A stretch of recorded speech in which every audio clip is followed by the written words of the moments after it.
Muy bien, continuemos con el desarrollo del tema que comenzamos acerca del Espíritu Santo. Algunos, ante la evidencia valorada en la primera porción del tercer video, admiten que Dios sí tiene espíritu propio y que la expresión su espíritu se está refiriendo a su propio espíritu. Sin embargo, sostienen que hay una marcada diferencia entre el Espíritu de Dios, su espíritu, y el Espíritu Santo, señalando este último como la tercera persona de la Trinidad. No obstante, esta enseñanza de que el Espíritu Santo es un espíritu distinto al Espíritu del Padre no es solamente ajena a la teología bíblica, sino que contradice abiertamente el testimonio de la palabra de Dios. Al entrar al análisis de este punto, como primera premisa encontraremos que el adjetivo santo solo describe qué tipo de espíritu es. El Espíritu de Dios es santo, por lo cual se le llama el Espíritu Santo. Y ese Espíritu es presentado en la palabra de Dios como su Espíritu. Este su es un adjetivo posesivo que indica que le pertenece a Dios, que es de Él. Por ello, debemos entender que la expresión el Espíritu de Dios simple y llanamente significa que es de su propiedad. Pablo, en Efesios 4:30, así lo utiliza, usando la siguiente expresión, Espíritu Santo de Dios. Es suyo, es de Él, le pertenece. En Salmo 51:11, otra vez se muestra que el Espíritu Santo es en manera perteneciente a Dios. Esto cuando David le hace una petición a Dios. No me eches de delante de ti, y no quites de mí tu Santo Espíritu. Salmo 51:11. En otras partes de la Biblia, el Espíritu Santo aparece como su Espíritu Santo. Isaías 63:10 y en 1 Tesalonicenses 4:8. De nueva cuenta, la expresión su Espíritu describe al Espíritu con un adjetivo posesivo, indicando que le pertenece a Dios, que es de Él, que es su propiedad. Por lo tanto, por ser de Dios, es santo. La Biblia no hace distinción entre el Espíritu de Dios y el Espíritu Santo, sino que afirma que ambas expresiones en significado son una y la misma cosa.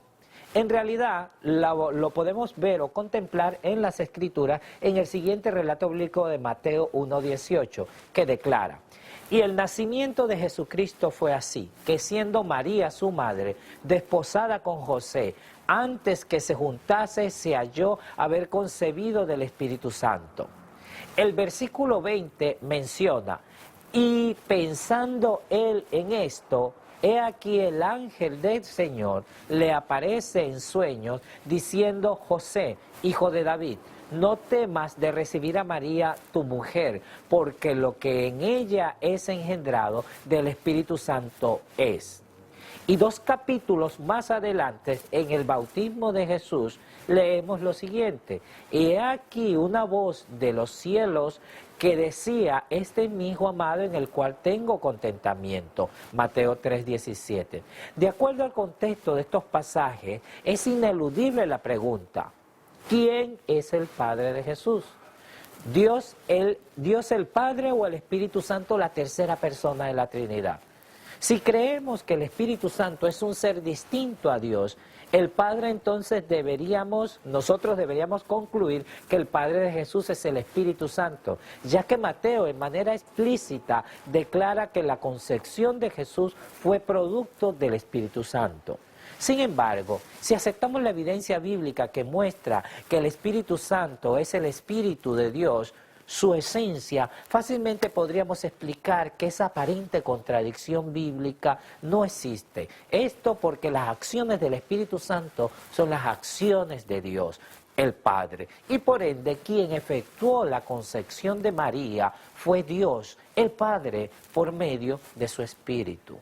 Si persistimos en la idea errónea de ver al Espíritu Santo como un ser distinto a Dios o como la tercera persona de la Trinidad, es difícil identificar o saber quién realmente es el Padre de Jesús. Es por esto que la interpretación de los pioneros adventistas acerca del Espíritu Santo tiene o guarda una armonía perfecta con lo que se revela dentro de las Escrituras.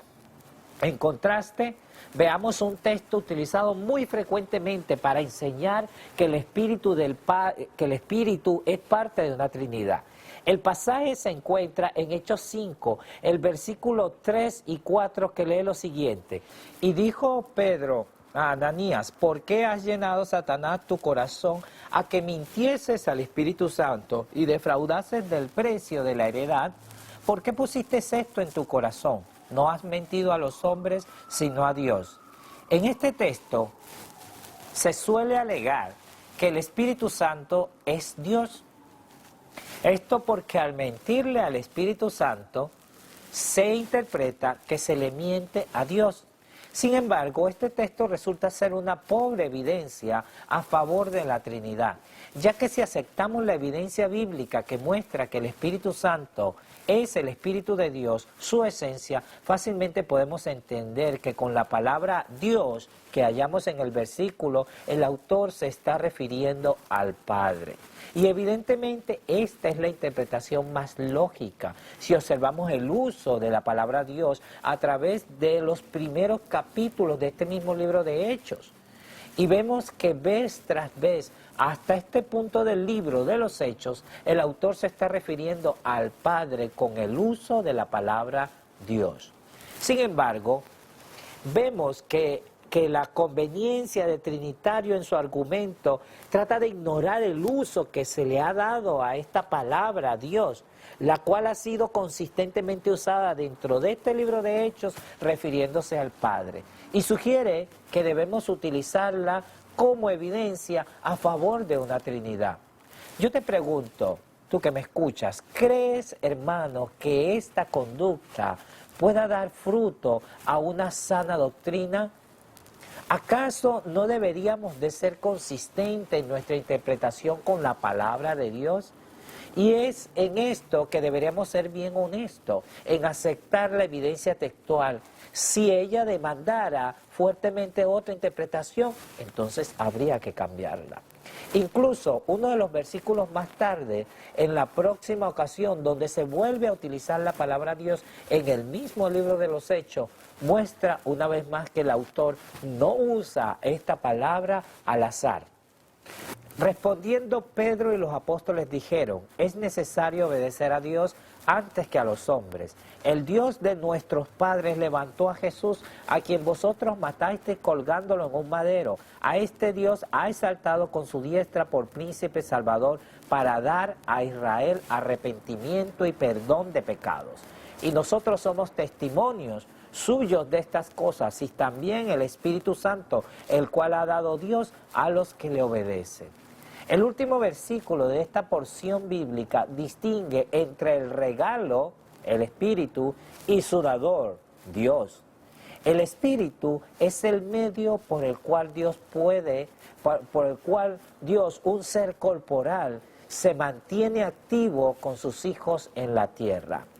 Al Dios dar su Espíritu, Dios mismo actúa por medio de sus discípulos. Ciertamente el Espíritu manifiesta atributos personales y, al igual que el espíritu del hombre, ama, se entristece, puede ser insultado u ofendido, pero esto no porque tenga existencia propia, sino porque manifiesta la personalidad de ese sujeto, de la persona a quien le pertenece. Las acciones del Espíritu son las acciones de esa persona en particular. Valoremos otro ejemplo donde existe una contradicción entre la doctrina de la Trinidad y la Biblia. Esta la encontramos en Mateo 24, 36 y Marcos 13, 32. Empero el día del día y la hora nadie sabe, ni aun los ángeles de los cielos, sino mi Padre solo. Empero de aquel día y de la hora nadie sabe, ni aun los ángeles que están en el cielo, ni el Hijo, sino el Padre. Si recordamos la posición del libro de las creencias de los adventistas del séptimo día, se nos dice que los adventistas del séptimo día creen que hay un solo Dios, que es una unidad de tres personas coeternas, Padre, Hijo y Espíritu Santo. Este Dios uno y trino es inmortal, todopoderoso, omnisapiente, superior a todos y omnipresente.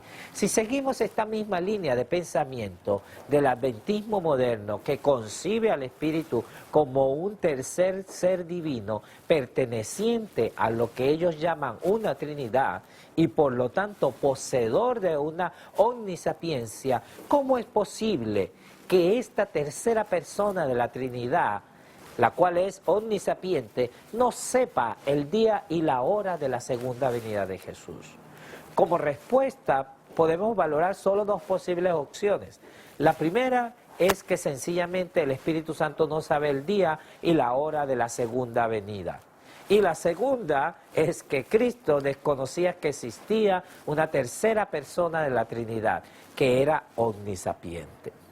La explicación más coherente a estos textos es que Cristo no concebía al Espíritu Santo como un tercer ser o persona omnisapiente aparte de Dios, el Padre.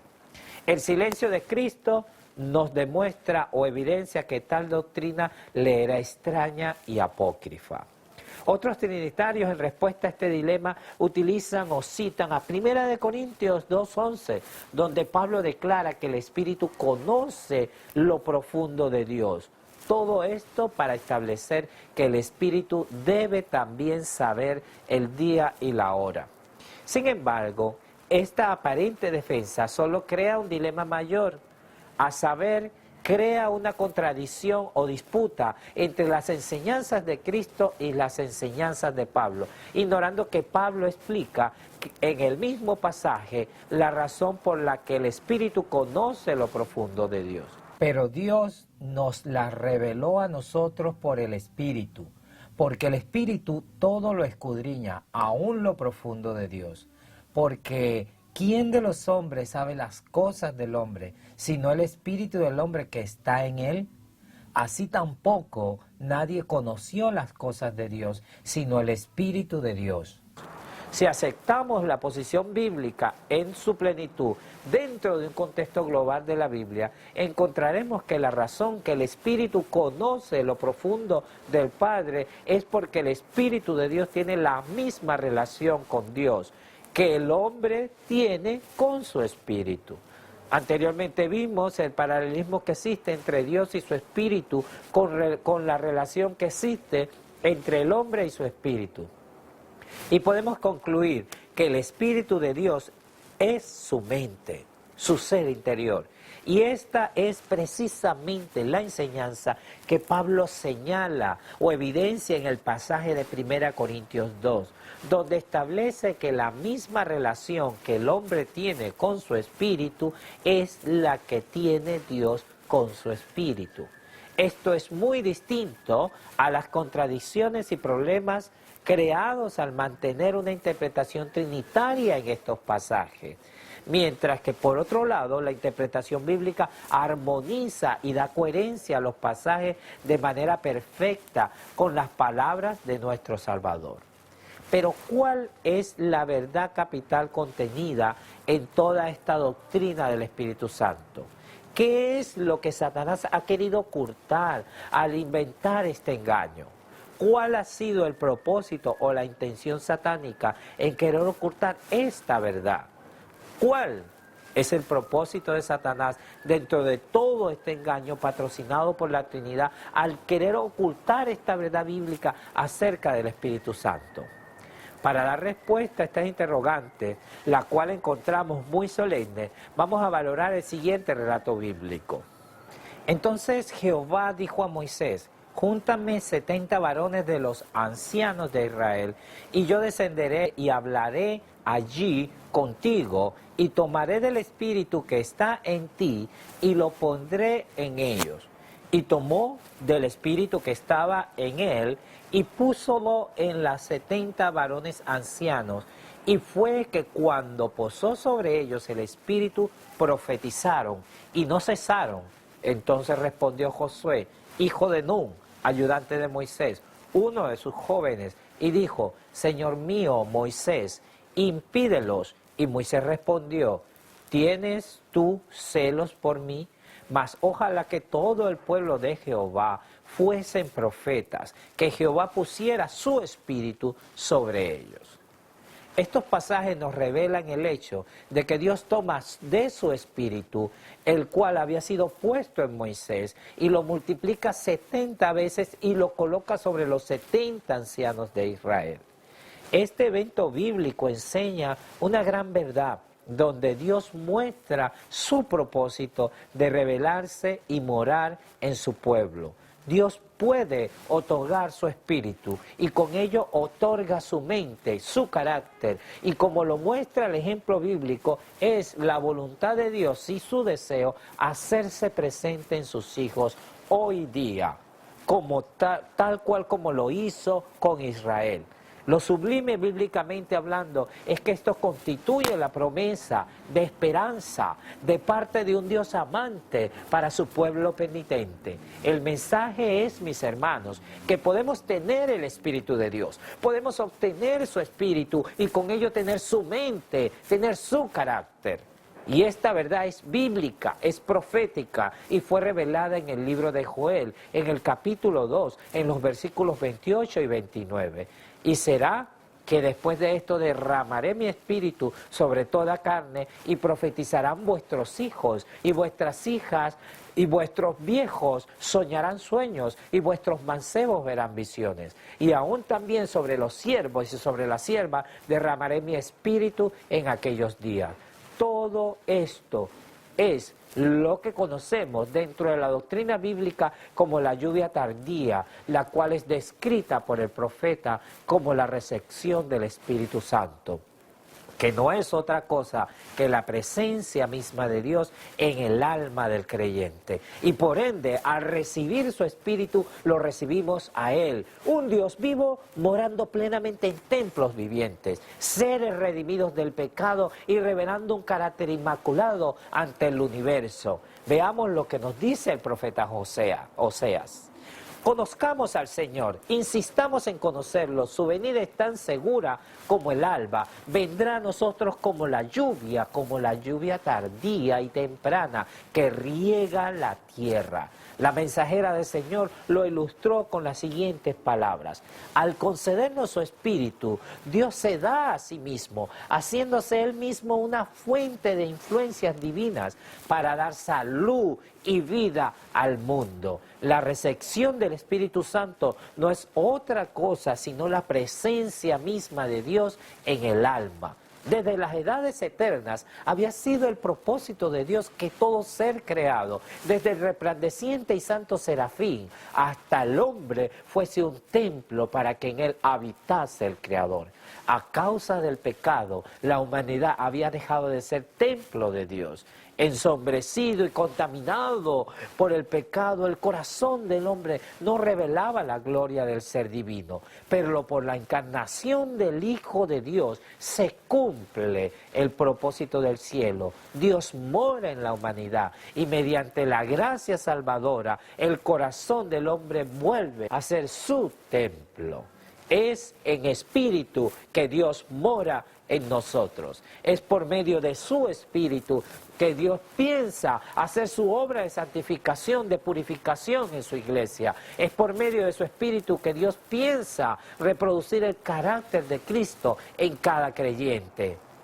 Esta misma idea está plasmada en Efesios 2, 21 al 22, en el cual, compaginando todo el edificio, va creciendo para ser un templo santo en el Señor, en el cual vosotros también sois juntamente edificados para morada de Dios en espíritu. Bíblicamente el espíritu es la omnipresencia de Dios y es por medio de su espíritu que Dios, un ser personal, puede manifestar su plenitud en el creyente.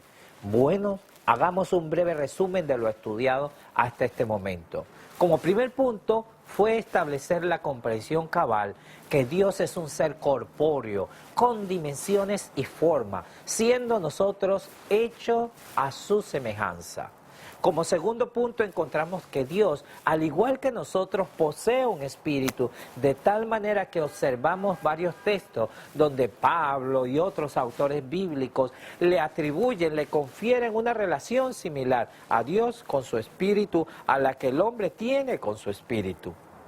Y el tercer aspecto que valoramos trata de la gran promesa de la lluvia tardía, prometida a cada creyente arrepentido, que es en esencia la presencia de Dios mismo a través de su Espíritu, siendo ese Espíritu la omnipresencia de Dios, la forma que un Dios corporal que está en los cielos interactúa con sus hijos. Por lo tanto, el Espíritu Santo es de vital importancia para todo creyente. Y algo que debe de quedarnos bien claro, hermano, que me escucha, es que no existe descripción más gloriosa que se le puede dar al Espíritu Santo de Dios, que le da el identificarlo con la persona misma de Dios, el Padre, tal como lo hacen las Escrituras. Y finalmente vimos algunos textos que expresan que Cristo experimentó las grandezas de la morada del Espíritu de Dios, la morada del Padre en él. Las palabras y las obras de Cristo eran las palabras y las obras del Padre. Dijo Cristo, ¿no crees que yo soy en el Padre y el Padre en mí? Las palabras que yo os hablo, no las hablo de mí mismo, mas el Padre que está en mí, Él hace las obras. Y si por el Espíritu de Dios yo echo fuera a los demonios, ciertamente ha llegado a vosotros el reino de Dios. Y los discípulos también dieron testimonio que el Padre estaba activo en el ministerio de su Hijo. Israelita, oíd estas palabras: Jesús Nazareno, varón aprobado por Dios entre vosotros, con las maravillas, prodigios y señales que Dios hizo entre vosotros por medio de él, como vosotros mismos sabéis. Y porque ciertamente Dios estaba en Cristo reconciliando el mundo, así no imputándole sus pecados, y puso en nosotros la palabra de la reconciliación. Dios, por lo tanto, a pesar de habitar en el santuario celestial, Dios el Padre estuvo presente con su Hijo durante su ministerio acá en la tierra. En resumen, todo lo que hemos visto hasta aquí ayuda a responder una pregunta importantísima: ¿cómo un Dios que la Biblia revela que tiene cuerpo puede morar en el ser humano? La respuesta bíblica es que Dios mora en el hombre en espíritu, Efesios 2:22, o sea, a través de su mente, su ser interior. Y en base a estos pasajes vemos la razón por la que resulta incompleta la corriente moderna del pensamiento teológico, ya que ignora la enseñanza de la palabra de Dios, que nos habla de la omnipresencia de Dios en espíritu. Sin embargo, esta realidad bíblica de la omnipresencia de Dios el Padre representa un aspecto importante dentro de la práctica cristiana hoy en día. Y dicho punto doctrinal constituyó un hito dentro de la teología de los pioneros adventistas. Y lo fue por muchos años. Aunque nosotros hoy en día no nos parezca algo extraño, esta era una verdad antigua cuyo fundamento es y ha sido la palabra de Dios. Elena G. de White nos dice: la Biblia nos muestra a Dios en su alto y santo puesto, no en un estado de inanición, no en el silencio y la soledad, sino rodeado de millares y millones de seres santos, siempre a la espera de sus órdenes. Por medio de estos mensajeros permanece Dios en comunicación activa con todas las partes de su dominio. Por su Espíritu está presente en todas partes. Mediante agencia de su Espíritu y sus ángeles, atiende y cuida a los hijos de los hombres. En darnos su Espíritu, Dios se da a sí mismo, haciéndose Él mismo una fuente de influencia divina para dar salud y vida al mundo. Por lo tanto, el Espíritu Santo es la omnipresencia de Dios, es la manera que Él se da a sí mismo, haciendo del hombre un templo para su preciosa presencia, para su morada. Estas citas armonizan perfectamente con dos verdades bíblicas centrales que hemos visto en este estudio: que Dios es un ser corporal y que Dios, siendo un ser corporal, a través de su Espíritu se hace presente en el creyente y en toda su creación. En el relato de Números 11, 16 al 29, donde repartió su Espíritu a los 70 ancianos de Israel, aprendimos que Dios no solamente puede hacer esto, sino que es precisamente su deseo tener esta experiencia con cada creyente y seguidor de sus preceptos. El cumplimiento de la promesa es lo que se conoce como la lluvia temprana y tardía, que no es otra cosa que la morada de Dios en espíritu en su pueblo. En Juan 15, 26 encontramos una verdad preciosa. Pero cuando viniera el Consolador, el cual yo os enviaré del Padre, el Espíritu de verdad, el cual procede del Padre, Él dará testimonio de mí. Esta porción bíblica claramente revela que el Espíritu procede del Padre, emana de Dios. Su Espíritu, el cual le pertenece a Él. La misma idea se expresa en los escritos del linaje de Juan. Recordemos lo que anteriormente leímos. Al principio el hombre fue creado a la semejanza de Dios, no solo en carácter, sino también en lo que se refiere a la forma y a la fisonomía. El hombre había de llevar la imagen de Dios, tanto en la semejanza exterior como en el carácter. Estas citas armonizan de manera perfecta con la verdad bíblica de que Dios es un ser corporal. En adición encontramos que en los primeros escritos ella completamente desarrolla esta idea con la siguiente observación: el Padre estaba envuelto en un cuerpo de luz y gloria, de manera que su persona no podía verse. Sin embargo, yo sabía que era el Padre y que de su persona emanaba esta luz y gloria. Hay varios detalles interesantes que quiero resaltar en esta cita. El primero es ver que Dios, el Padre, es presentado acá rodeado de una luz y gloria. Y como segundo punto, añade un detalle que para algunos pareciera ser irrelevante, pero es de vital importancia que lo veamos. Es cómo describe que Dios, el Padre, se hallaba envuelto en un cuerpo de luz y gloria, y que esta luz y gloria que lo rodeaba emanaba de su persona. O sea que se originaba, salía del Padre. Interesante observación, pero continuemos leyendo. Cuando vi este cuerpo de luz y gloria levantarse del trono, supe que era el Padre, porque el Padre se movía y por lo tanto dije, vi al Padre levantarse. La gloria o excelencia de su forma no la vi. Nadie podía contemplarla y vivir, pero podía verse el cuerpo de luz y gloria que rodeaba su persona. Con este pensamiento en mente, veamos ahora otras dos citas relacionadas con el mismo bautismo de Jesús y cómo la señora White describe ese evento. Los ángeles nunca habían escuchado una oración semejante. Sentían el ferviente deseo de llevar un mensaje de seguridad y amor al Redentor que estaba en oración. Pero no, el mismo Padre atendería a su clamor. La luz de la gloria de Dios resplandeció directamente desde el trono. Los cielos se abrieron y los rayos de luz y glorias procedentes de él tomaron la forma de paloma y la apariencia del oro bruñido. Además, la forma de la paloma era un emblema de la humildad de Cristo. Exaltada de Jesús, página 73. Podemos ver claramente el marcado énfasis que se hace en declarar que esa luz, esa gloria emanaba, procedía, se originaba en el cuerpo del Padre.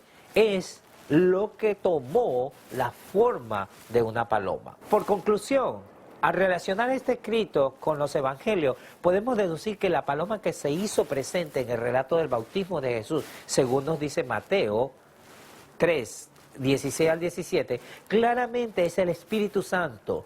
que se originó en la persona del Padre. Leamos la siguiente cita. Nunca antes habían escuchado los ángeles semejante oración. Ellos anhelaban llevar a su amado comandante un mensaje de seguridad y consuelo. Pero no, el Padre mismo contestará la petición de su Hijo.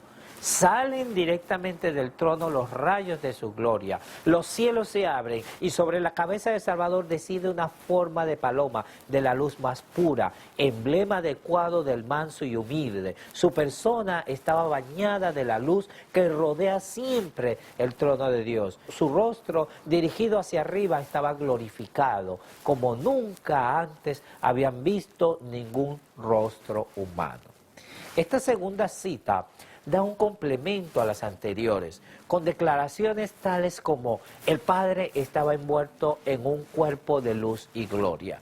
De su persona emanaba esta luz y gloria. Salen directamente del trono los rayos de su gloria.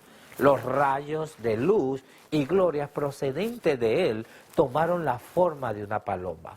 Todas estas declaraciones podemos relacionarlas con las ideas expresadas en Juan 15:26, que el Espíritu procede del Padre. De esto es claro concluir que es realmente su Espíritu, el Espíritu del Padre, el Espíritu de Dios. Todas estas expresiones son sinónimas y sobre todo que se explican por sí mismas. En estas expresiones, tanto de la Biblia como del espíritu de profecía, hallamos una conexión exacta. En su esencia y significado, en nada encontramos o podemos relacionarla con la idea impuesta por la Trinidad de concebir o definir el Espíritu Santo como una tercera persona trinitaria o como teniendo existencia por sí mismo. Con esta misma línea de pensamiento encontramos que Pablo muestra al Espíritu como la prenda dada al creyente. Y el que nos confirma con vosotros en Cristo, y el que nos ungió es Dios, el cual también nos ha sellado y dado la prenda del Espíritu en nuestros corazones. Del pasaje quiero que nos preguntemos, ¿cómo es que Dios envía el Espíritu a nuestros corazones? La misma Biblia nos responde, pero cuando se manifestó la bondad de Dios, nuestro Salvador, y su amor hacia la humanidad, Él nos salvó no por obras de justicia que nosotros hubiésemos hecho, sino conforme a su misericordia por medio del lavamiento, de la regeneración y la renovación por el Espíritu Santo que Él derramó sobre nosotros abundantemente por medio de Jesucristo, nuestro Salvador, para que justificados por su gracia fuésemos hechos herederos según la esperanza de la vida eterna. Este pasaje revela que Dios derrama su Espíritu por medio de Jesucristo, y esto debería llamarnos la atención, puesto que sabemos que mientras Cristo estuvo aquí en la tierra, el Padre precisa y directamente se manifestó en la tierra a través del ministerio de Cristo por medio de su Espíritu. Este caso lo hace a través de Cristo, lo que nos indica que Dios tiene un propósito en escoger manifestar su Espíritu de esta manera. Y este propósito divino nos lleva a conocer otra verdad gloriosa del Espíritu de Dios. En el capítulo 3 de la Epístola a Efesios, el apóstol Pablo declara lo siguiente: por esta causa, pues doblo mis rodillas ante el Padre de nuestro Señor Jesucristo, de quien recibe nombre toda familia en el cielo y en la tierra, que os conceda conforme a las riquezas de su gloria, ser fortalecidos con poder por su Espíritu en el hombre interior, de manera que Cristo more por la fe en vuestros corazones, y que arraigados y cimentados en el amor. Pablo expresa el concepto que Dios envía a su Espíritu en el hombre interior, otra vez colocando al Padre como la fuente del Espíritu, para que seamos fortalecidos. Pero hermanos, no solamente fortalecidos, sino que con la finalidad o el propósito de manera que como dice el pasaje, Cristo more en nuestros corazones. Alabado sea el nombre del Señor. Lo que nos enseña que es el propósito de Dios que Cristo pueda morar en nosotros a través del Espíritu del Padre. De tal manera que se cumpla el deseo de Cristo, yo en ellos y tú en mí, para que sean perfectos en unidad, para que el mundo conozca que tú me enviaste y que los que has amado a ellos como también a mí me has amado. La gran obra de Dios en el hombre toma lugar por medio de su Hijo, al cual ha puesto sobre todas las cosas, y es la obra de Dios en Cristo y Cristo en nosotros, por la cual ambos actúan en la gran obra de redención de una raza caída.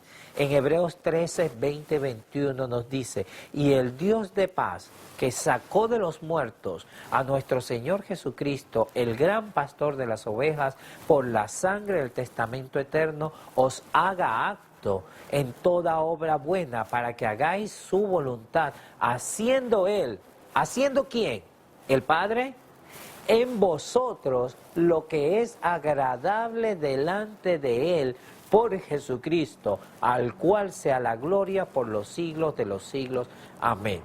De acuerdo a las Escrituras, la obra en el hombre interior es una labor que se realiza en unión el Padre y el Hijo, donde Dios hace en vosotros lo que es agradable delante de Él por medio de Cristo.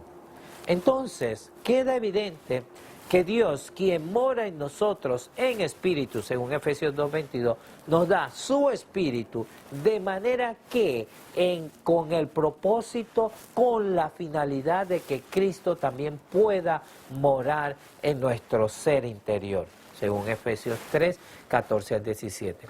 Por lo tanto, la venida del Espíritu Santo del Padre no es solamente la venida de Dios en espíritu, sino que también la venida del Hijo a nuestros corazones. Es de esta manera, amados, que Cristo cumple su promesa, donde dijo, donde están 2 o 3 congregados en mi nombre, allí estoy yo en medio de ellos, según Mateo 18, 20. Hay verdad y abundante gloria en estas palabras del versículo, las cuales nos hablan de ese Cristo que no nos ha dejado a nuestra propia suerte.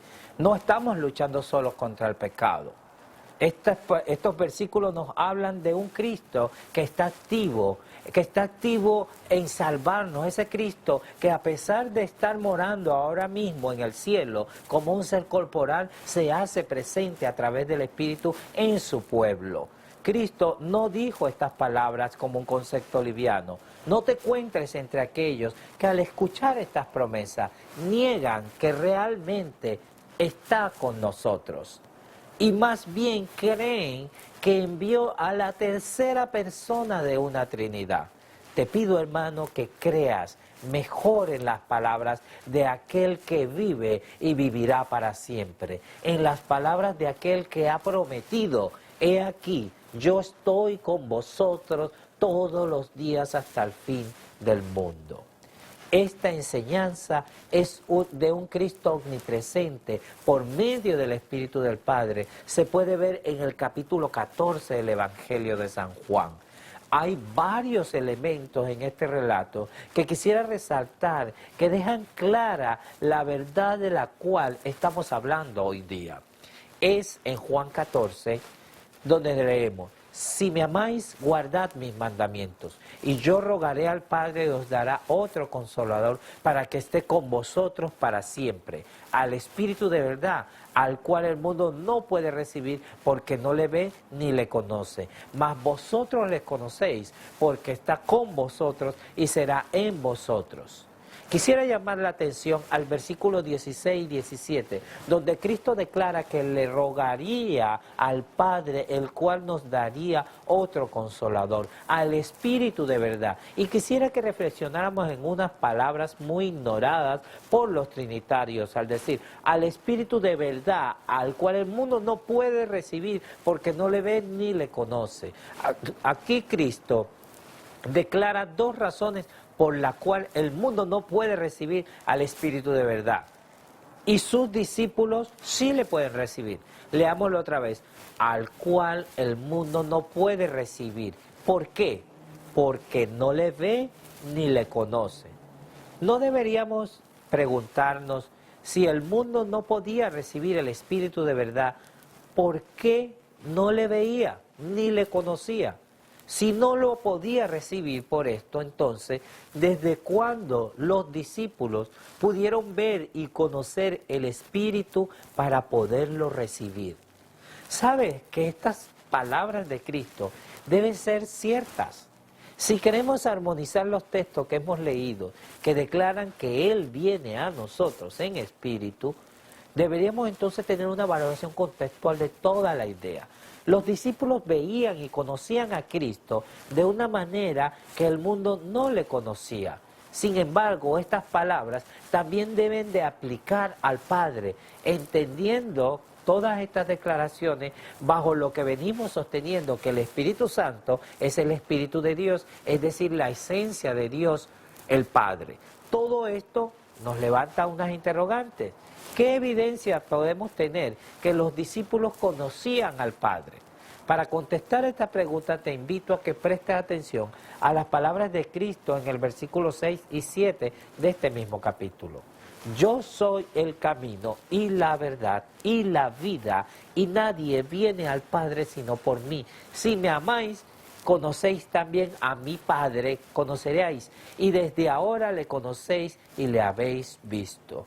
Así que poco antes, Cristo había afirmado que los discípulos conocían y habían visto al Padre por medio de Cristo, lo que es una verdad medular dentro de las Escrituras, que nos enseña que Dios estaba en Cristo reconciliando el mundo a sí mismo, según 2 Corintios 5:19.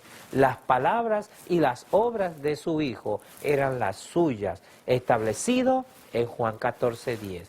Y estando Dios en Cristo y Cristo con nosotros, no es otra cosa que Dios con nosotros. Jesús era la escalera de Jacob que conecta el cielo con la tierra. El Emmanuel, siendo Él el medio por el cual Dios está con nosotros.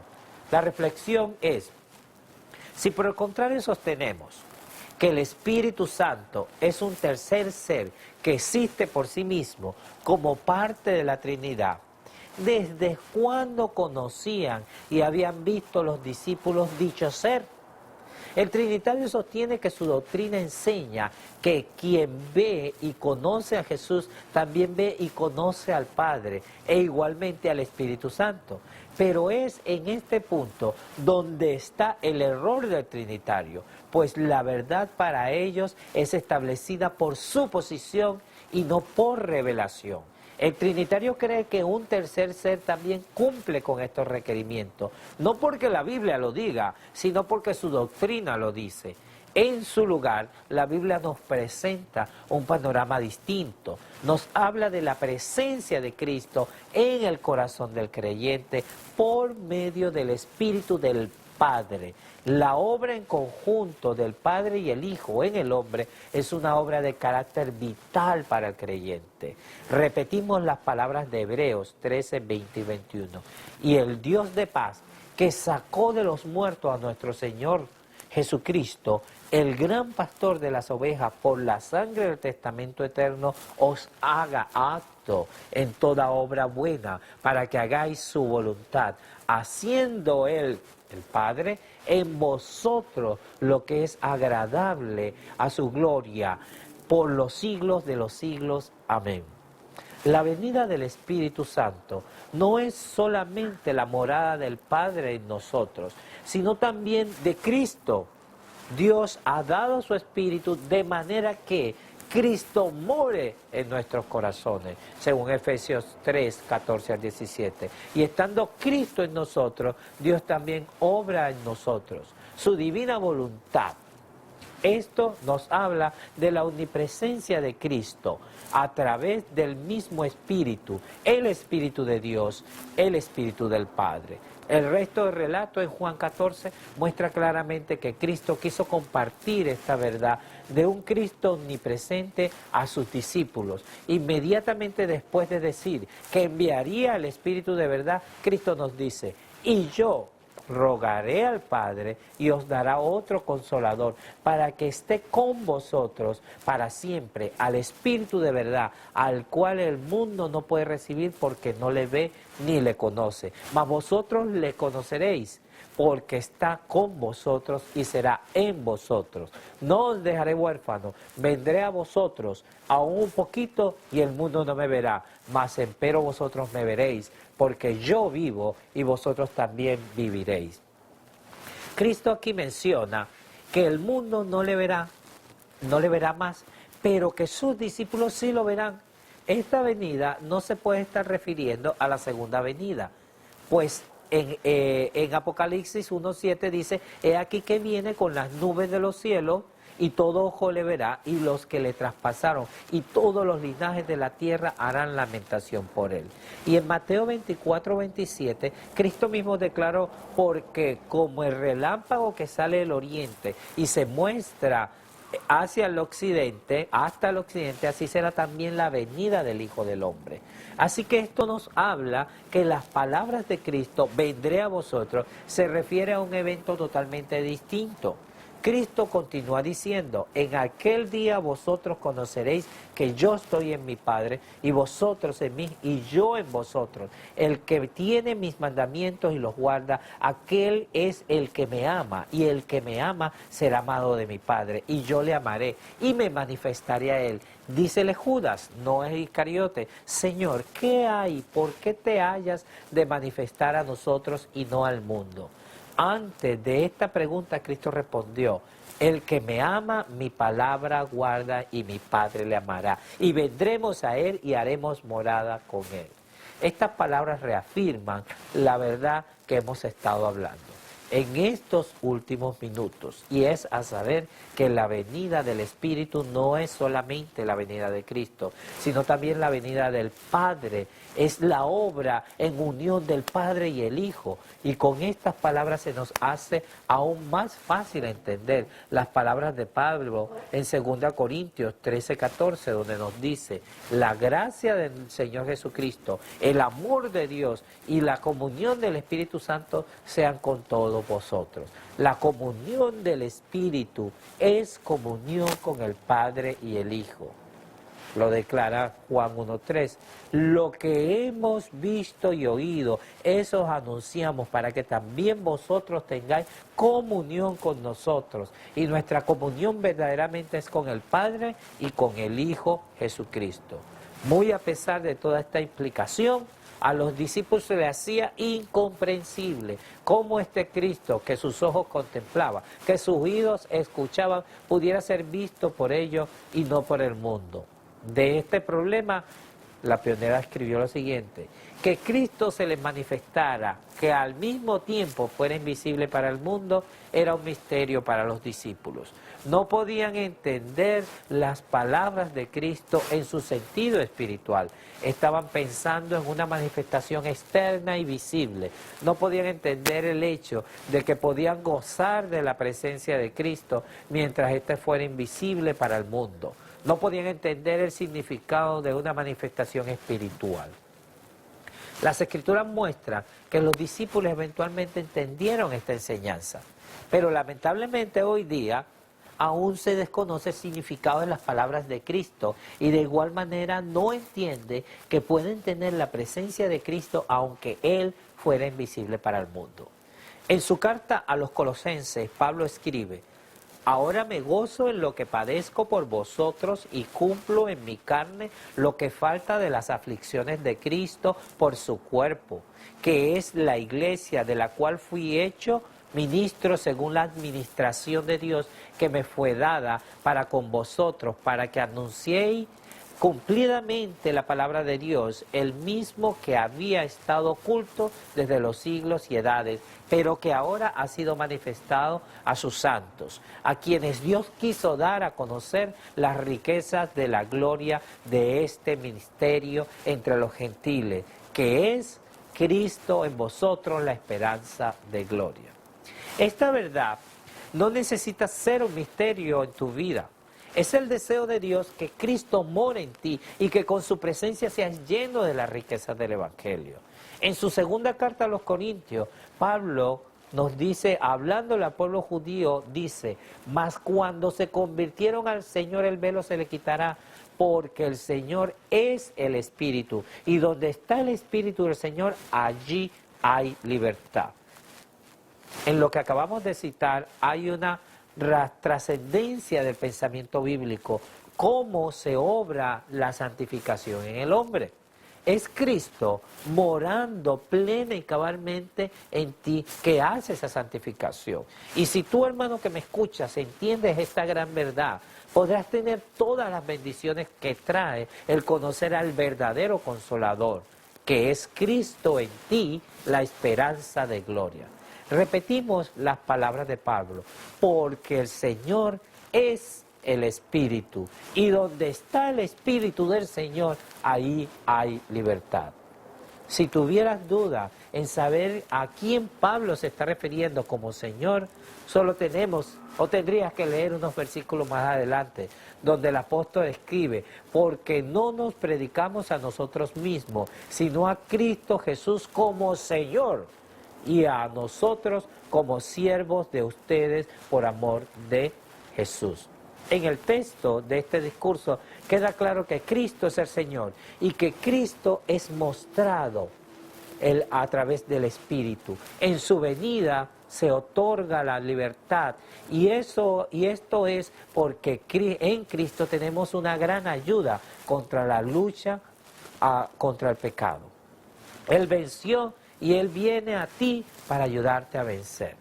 Es en esta misma sintonía que Elena G. de White escribió lo siguiente: la razón por que las iglesias están débiles, enfermizas y a punto de morir es que el enemigo ha cubierto a las almas trémulas con influencias desanimadoras. Ha buscado esconder a Jesús de su vista para que no lo vean como el Consolador, el que los reprende y los amonesta diciendo, este es el camino, andad por él.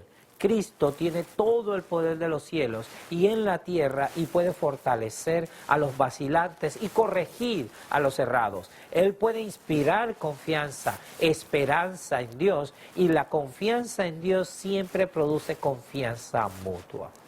Cristo está listo para ayudarte. Esto sí, solo sí, le permite que sea tu consolador.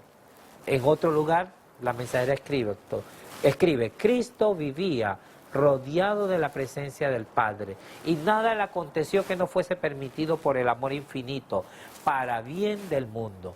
Esto era su fuente de consuelo y lo es también para nosotros.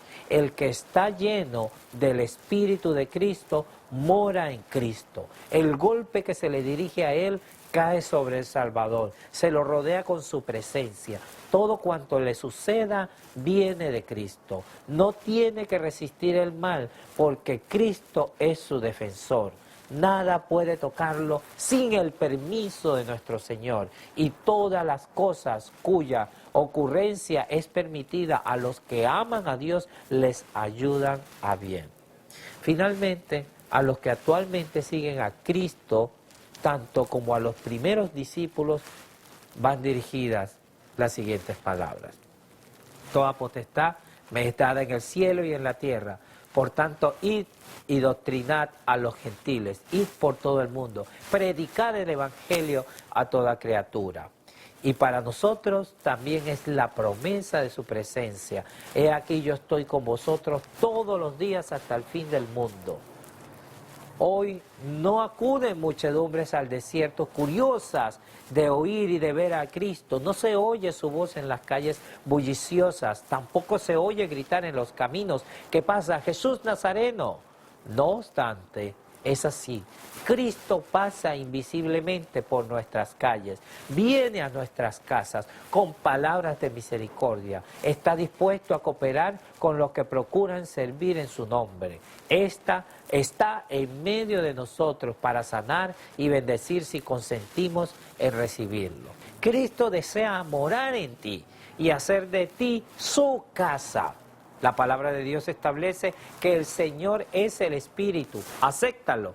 Y te llama y dice: he aquí yo estoy a la puerta y llamo. Si alguno oye mi voz y abre la puerta, entraré a él, cenaré con él y él conmigo. No rechaces esta invitación. Cristo está dispuesto a vivir en ti. Está deseoso de vivir en ti. Y al presente poder darte una experiencia gloriosa. Y Él no viene solo a ti. El que me ama, mi palabra guardará, y mi Padre le amará, y vendremos a Él, y haremos morada con Él. Qué preciosa promesa, qué preciosa esperanza, qué grandiosa esperanza para todo aquel que espera en el Señor, la morada del Padre y de Cristo en Él. Es mi deseo que decidas gozar de la presencia divina. Que Dios te bendiga.